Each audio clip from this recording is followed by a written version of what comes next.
আইপিএলে পাঞ্জাবের বিপক্ষে শুরুটা ভালো করতে পারেনি বেঙ্গালুরু। ফিল সল্ট 4 রানে আউট।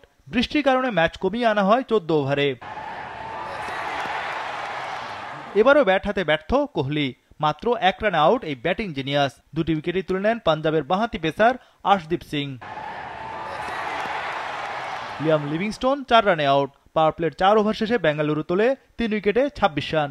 ম্যাচে তখন কোণঠাসা রয়্যাল চ্যালেঞ্জার্স বেঙ্গালুরু।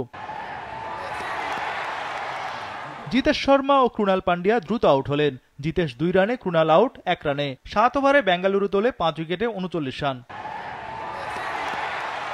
অধিনায়ক রজত পতিদার এক প্রান্তে উইকেট আগলে রেখেছিলেন। তিনিও শেষ পর্যন্ত আউট 23 রানে। গত ম্যাচের নায়ক চাহাল উইকেট পেলেন টানা 2 ওভারে। একাই লড়ে যান টিম ডেভিড। ওজিএ ডানহাতি 26 বলে 50 রানে অপরাজিত থাকেন। এতে নির্ধারিত 14 ওভারে বেঙ্গালুরু তোলে 9 উইকেটে 95 রান। সব মশার বিরুদ্ধে সুরক্ষা দিতে এলো বসুন্ধরা এক্সট্রিম অ্যারোসল। মশার বিরুদ্ধে এক্সট্রিম সুরক্ষা। 96 রানের টার্গেটে নেমে তৃতীয় ওভারে ওপেনিং জুটি ভাঙে পাঞ্জাবের। প্রফ সিমারান সিং 9 বলে 13 রানে আউট। উইকেট নেন পেসার ভুবনেশ্বর কুমার।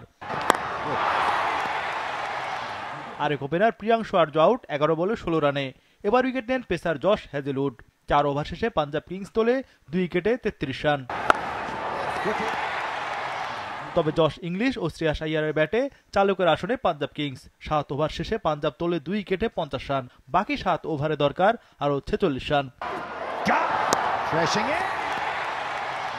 8ম ওভারে জোড়া উইকেট শিকার হ্যাজেলউডের। শ্রেয়াস আইয়ার 10 বলে 7 রানে আউট। জশ ইংলিশ আউট 17 বলে 14 রানে।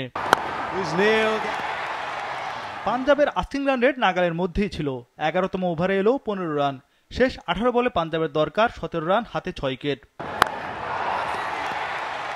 শেষ পর্যন্ত 11 বল হাতে রেখে 5 উইকেটের জয় তুলে নেয় পাঞ্জাব কিংস। নিহাল ওয়াধেরা 19 বলে 33 রানে অপরাজিত ছিলেন। আর স্টোইনিস অপরাজিত ছিলেন 2 বলে 7 রানে।